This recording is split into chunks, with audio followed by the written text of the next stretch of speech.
రంగారెడ్డి జిల్లా ఖానామెట్ విలేజ్ లోని 5 ఎకరాల ప్రభుత్వ భూమిని హైడ్రా కాపాడింది.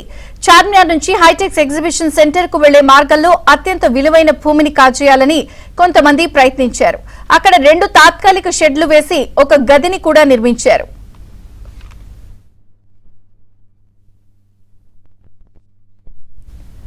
ఐదు ఎకరాల చుట్టూ ప్రహరీ నిర్మించే క్రమంలో హైడ్రాకు రెవెన్యూ శాఖ నుంచి ఫిర్యాదు అందింది.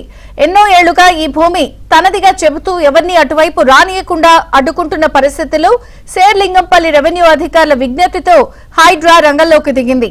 2 తాత్కాలిక షెడ్డులతో పాటు ఫెన్సింగ్ ను హైడ్రా తొలగించింది.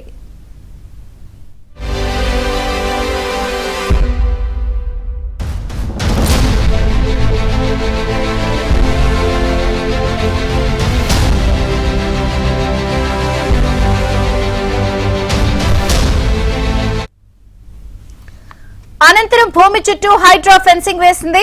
అలాగే ప్రభుత్వ భూమిగా పేర్కొంటూ హైడ్రా బోర్డులు ఏర్పాటు చేసింది.